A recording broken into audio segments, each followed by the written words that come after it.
The Fortnite Greek season is right about to end, but there is so much a storyline in it that you need to know of to make the upcoming Greek season even more fun for yourself. So I shall begin telling you the entire storyline of season 2, things you never even knew about.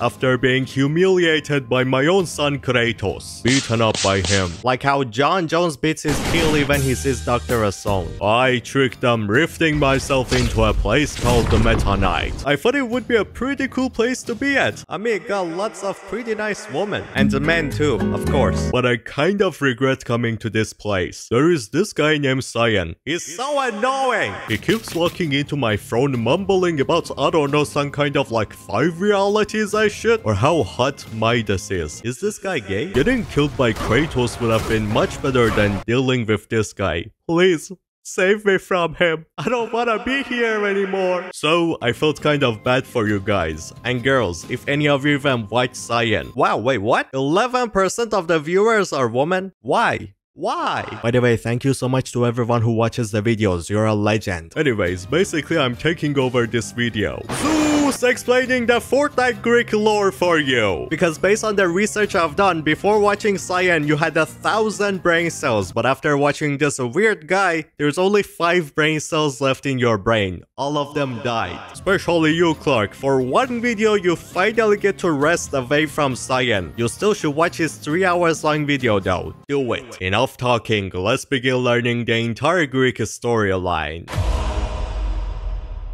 As you remember, the first day we got to experience within the Chapter 5 island was after the Big Bang live event. But what if I told you, this island has a very long historic past, which we never got to experience. A past directly connected to the Greek gods, and exactly why there was so much of them left in ruins on the island, or the broken tall wheel-looking mountain. Thousands of years ago, before the underground society or anything we have ever seen, there were ancient gods living and fully controlling this powerful island. Gods who were really peaceful, giving gifts to the mortals and celebrating all together. These gods used the magic of the island combined with their powers, and with them they created powerful relics. Relics to make themselves even stronger in the shape of medallions or gemstones which gave you magic powers, like the flames of Phoenix or the diamond magic. Powers which were possible probably thanks to the gods using the 0-point energy on the island. All of these things and every weapon of the Greeks was forged by the great blacksmith, god of fire Hephaestus. There was also beings at this ancient time older than even the gods, the Titans. These are the first ever Greek gods, the oldest who are said to be timeless, so as old as the 0-point itself. These Titans are much more powerful than the newer Olympian gods, and that will be really helpful soon, because of a being connected to the nothing, a monster of this last reality god who wanders the omniverse hungry for light, that making him consume entire realities and stars, and it also being exactly why it's called the Wanderer. One day this darkness storm monster got interested into an eternal light. He wanted to hunt down and consume this ever-shining power and bring it to his master. Since the 0-point was with the gods on this island, the Wanderer begins charging right towards reality 0, so the gods need to do something about this. That's exactly being the birth of Pandora's box. The box was created by the help of the gods and the Titans, mostly the Titans. I mean, just look at the size of that thing, it's bigger than Chun-Li's ass. The box was created to contain the biggest evils of life, and what's a bigger evil than the monster who destroys light, leaving darkness behind? Well, the nothing, of course, is a bigger evil. Which makes me kinda think, maybe we use Pandora's box against him too one day. That could actually work. Once the Wanderer arrives, this powerful box gets open thanks to the Titan, and the darkness monster gets sucked into it. The battle here probably is the cause of those massive scars on the Titan. The Wanderer's storms get sucked into the orb of the box, as this is the key for releasing the monster from captivity. Good job, Alps, on theorizing this before even I did.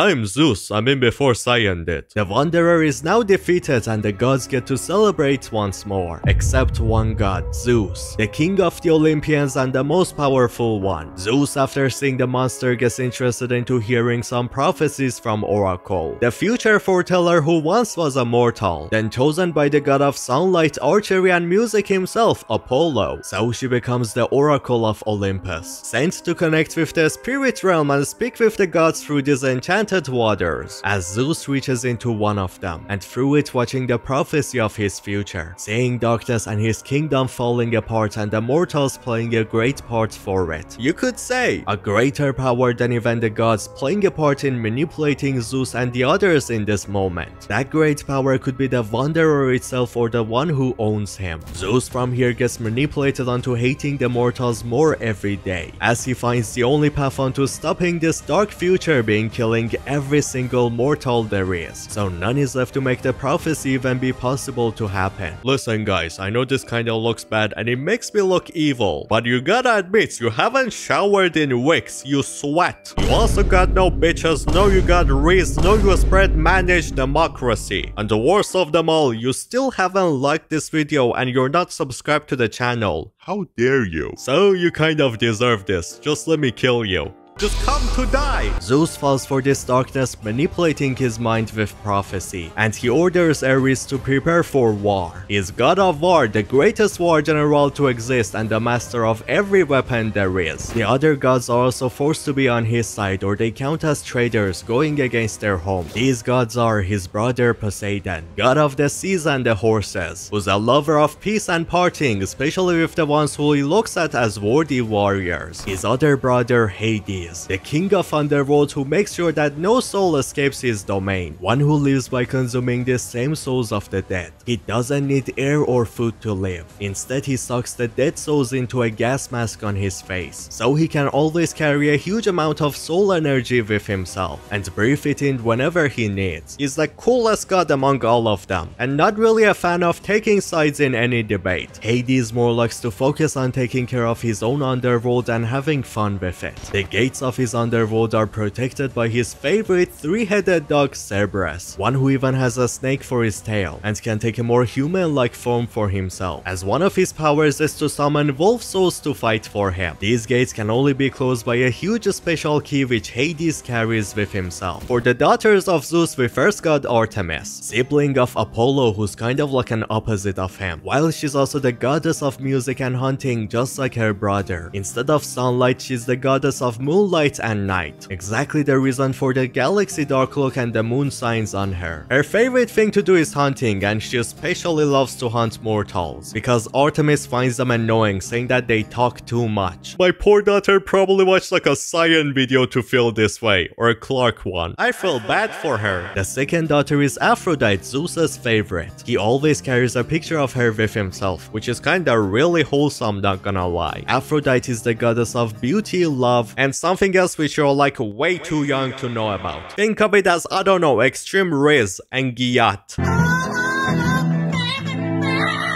Aphrodite is fascinated by the mortals' culture, as she even helps or heals the mortals. She once even fell in love with a mortal named Adonis, that making Ares get really jealous, so he turned himself into a boar, killing Adonis in secret. That's kinda rough. Damn. This story is exactly the reason of the boar on Ares' cape. Then we got Nike, the goddess of victory. Victory in both war and competition. My girl was like, there is this brand with the exact same name as me, so let me just like grab every single thing they have, my like clothing, my shoes, my face, I mean everything I'm wearing, it has to be Nike. I mean, look at her shoes. What are those? She kinda looks hot though. I mean like, just look at her. I mean, god damn. Oh my god. There are two more gods left. One of them is the messenger of Zeus, Hermes, and the other Athena, goddess of warfare. She likes to be secretful and unknown among the mortals as she helps them out. So Odyssey could very much be her, keeping her identity in secret, as Odyssey has a line color on her hair and an armor design and helmet exactly the same design as Geno or Ageless. Why is she so related to Ageless? I hope that we find out soon. These gods either stand alongside Zeus in this war or they will be known as traitors, as Zeus's army begins killing all the mortals. A great warrior stands against them as the hero of ours, one who was cursed by the gods into becoming a monster, through that curse gaining hair made out of snakes, and the people who looked into her eyes turned into stone. Her name was Medusa, and she chose to use this curse that is given to her for good. Use it to protect the mortals so they don't have to go through what she has. That exactly was the reason why gods call onto the demigod Perseus, telling him lies of a dangerous monster who needs to be killed. And they even give this sword to Perseus to hunt her down. Perseus falls for this and goes to hunt down Medusa, but as he was about to enter her life, he learns how he was lied to. Medusa is not really the monster that the gods said. She's either trying to sacrifice her life to protect the mortals. This causes Perseus to spare her life, breaking the sword given to him, and even to join Medusa to fight the gods alongside her. I'm not gonna lie, I feel like that's bullshit. He probably saw Medusa and was like, mother. And like something like that, yeah, they fell in love, they chose to rather than killing each other, just go get married, make babies or something. That's probably how it went, instead of like him learning that the gods light. But the mortals alone are not enough to protect themselves. The great timeless titan gets tired of this constant fighting, so he chooses to do the same thing to the Greek gods which he did to the Wanderer, bringing Pandora's box to use it once more. Now that Zeus himself counts as an evil, it's time for one more evil to be sucked into it and contained for leaving the mortals in peace. The great titan opens the box, making all of the Greek gods their location like Mount Olympus and the underworld, or even the legendary mortals like Medusa or the demigods like Perseus to be sucked into it. After this event, the great titan chooses to lock up the box onto himself and burying him with it under the island. This was done because the titan wanted to make sure that these evils within the box cannot be released into the world once more, and his plans for reaching this was to make the mortals completely forget about the Greek gods forever, making the gods become an ancient myth among them, leading to the Wanderer becoming a historic myth with them as well, since he's also within the box. The plans of the great titan works for thousands of years. No one knows of the gods anymore nor the location of this box, and the historic Greek buildings have turned into ruins, and Mount Olympus is left looking like a weird mountain. But all of this great planning gets completely ruined because of a single person connected to these ancient times. That's the grandfather of Valeria, the one who had a book where he drew and wrote about every secret of the gods, how they're real, and especially lots of secrets told of powers within Pandora's box. This was exactly why she created the society together with Montague, bringing them onto the island. And even though none of the society members believed in the Greek gods except her, she finds their relics like the medallions and makes the society super powerful with them. Ever since Valeria got to learn about the gods, she has been wanting something within the box really badly, and maybe that is very much the Wanderer itself. Since the Wanderer was locked up inside of the orb, then her book had a really big focus talking about the same thing. The Wanderer might be what Valeria wants, and the reason for that being that she either wants to reach into the nothing or the 0 point itself, any form of ultimate power. I mean, if Valeria was the one coming to free me from a box, I would be the luckiest man ever. Valeria hunts down the box after thousands of years, using the phoenix flames to awaken one of the Titan's hands, as then she uses her unpaid workers to cut down the chains and finally open the box. That's releasing most of the evils within the box except one. The Greek myths and gods, especially Zeus, are released once more, as this was just the start of Valeria's plan. The underworld and Olympus have been restored once more, and all of the Greek ruins have been rebuilt exactly how they used to look. The world looks beautiful with the magic of the gods as they're all happy to be free once more. Everything looks lovely and everybody are having fun except then one god. The time he spent within the box only allowed him to be manipulated even more, a direct connection to him by the Wanderer. Zeus has changed and he's no more the king of gods he used to be. He instead has terrifying plans ready to go through, and he still wants to kill all of the mortals, but this time in a much more horrible way than before. As we're preparing for that, we get called upon by the same being who told Zeus of his dark future. Oracle wants to prophesize and let us know of what's coming as well, choosing to assist us with stopping Zeus, as she feels bad for us because she used to be a mortal. Oracle knows how none of the Greek gods want the entire mortal kind killed except Zeus. Even Artemis, who hates us, is against extinction, so Oracle sees our best hope for survival being for us to do our best to become allies with the great powerful gods, as we go through gaining new immortal allies, like Hades, the man who got so much risk that he was about to make me cheat on Midas, main him instead of Midas, until something happened to save me, the new Midas skin. It's so good! Meanwhile we're going through this, something much more important happens.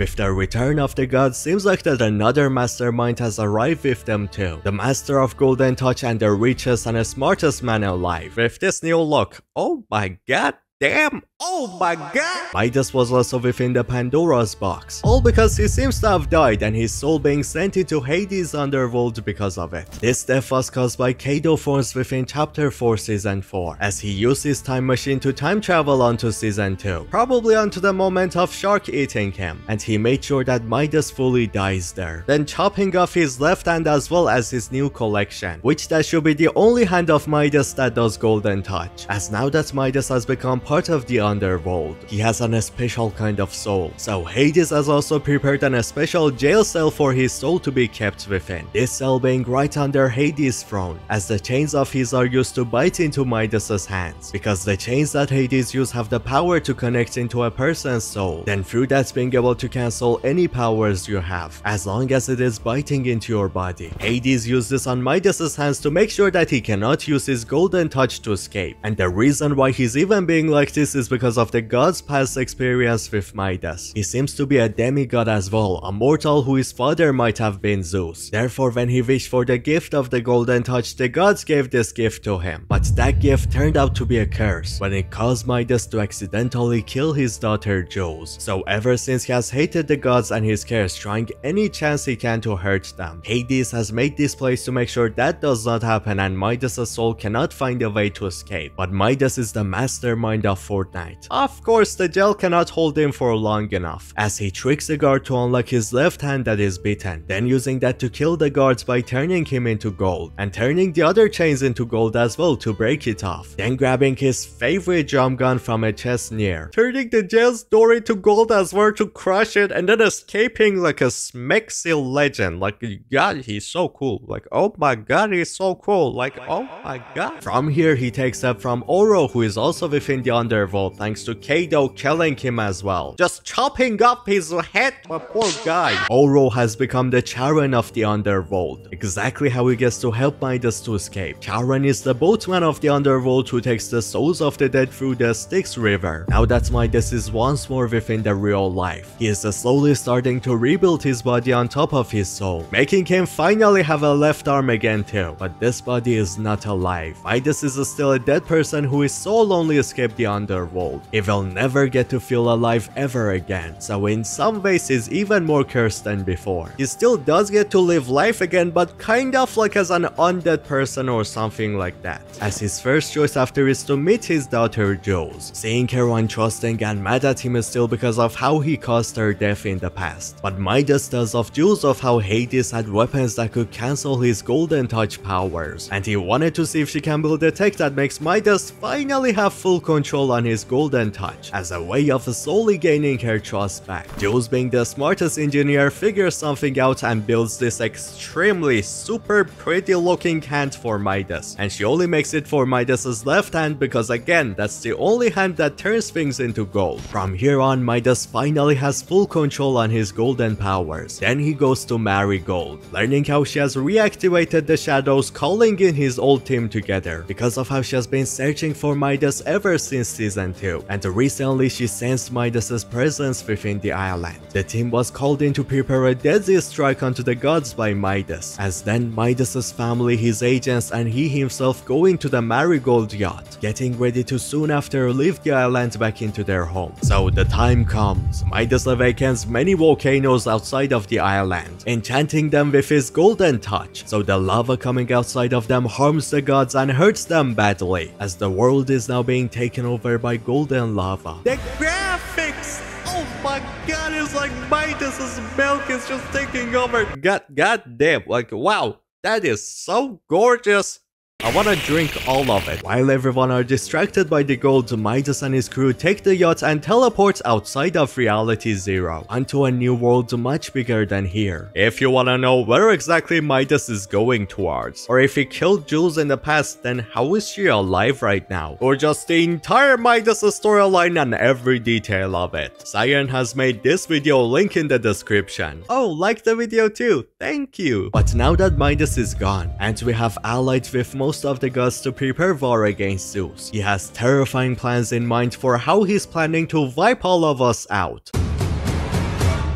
Zeus orders Hephaestus to forge him hourglasses of sand, which those connect him into a unique source of power. As he's waiting for the hourglasses of power to be created, he writes down messages and orders Hermes to send them on to all of the gods, telling them of the danger and death they will go through if they're not on his side in this war. But Hermes accidentally loses one of the messages, meaning that one of the gods did not get the message from Zeus, one who probably might have joined his side. I wonder which god that is. Tell me in the comments if you guys have any idea. Oracle gets worried here, thinking about why is Zeus taking so long before he begins the war against the mortals, as Hera and Medusa find out about the hourglasses they have been creating, telling us to search for as many of these as we can find, to destroy them so we can maybe ruin Zeus's plan and weaken him. We destroy many of the hourglasses, and Zeus does get weaker thanks to it. But it was too late. This only made Zeus even more mad. He already made connections to the dark sandstorm through the sand within this thing, and that was enough to let him finally begin the war. He begins the war by charging up his massive statue, and with it transporting a unique type of energy connected to the sands onto Pandora's orb, the key needed to unlock the final evil within the box, as Zeus begins the awakening for this war.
The key has been unlocked, and Pandora's box releases the single thing which was even made for, the Wanderer who searches for the 0 point. Exactly what Zeus was planning all this time to do, and so why he chose a sand relic of power, so he can directly connect with the monster. At this rate, he has accepted to be corrupted by the greater power we were told of, and his way of killing all the mortals might have been to join in the last reality by releasing their monster. The Wanderer is coming towards us to cause chaos and drain the island's life, leaving it in chaos, deserted or corrupted for the wreck season coming. As with Morse code, he tells us, no hope. The mortals' hope of survival is lost once again, but Pandora's box might still be there, now deep under the waters, so maybe we get to open it once again, and with that releasing hope back onto the world. For now, the explorers who have had a base on this island since season 1, they have gone activated once again, looking exactly at the direction where the Wanderer is coming from. This makes me believe that maybe the Wanderer also played a part within what happened to the ancient jungle people within chapter 4, and we finally might get to learn everything about them. But for now, those explorers being activated for the next season is more important than you think. Trace, as I have said before, was gifted powerful items from the Storm and Sands. Storm and Sand is exactly what is coming towards us right now. He's even one of the most important explorer members, as Dr. Stone, who joined the explorers working closely with Trace, even wearing the same logo as him. She also was shown to gain sand powers within the future, as yet again, the storm of uniquely powered sand is coming towards us right now. The next season could finally be when she gains her powers, once you get to meet the Wanderer itself, something she might know of already. Don't forget what we were told of within chapter 4. Dr. Stone had her own intentions for what she did to save us. She might have very much been counting on what's happening right now. She's never a good person nor evil example, Dr. Stone is more interested into learning powerful knowledge just like Valeria. Next season has a huge chance to have an amazing storyline thanks to me. So hopefully we get to see the Titan awaken in that season too, to maybe save us from the Wanderer. Make sure to subscribe so you don't miss out on the amazing storyline explanation me or Scyan is gonna do next season for you. Then again, I didn't talk about all of Midas's storyline in this season within this video, or why he's even leaving the island. He is said to have a huge new storyline coming up. Click on this video on your screen so you can find out everything about Midas, where he is, his entire storyline. You're gonna love this video, watch it. I can't wait to watch y'all get wrecked next season. Pun intended. Zeus out!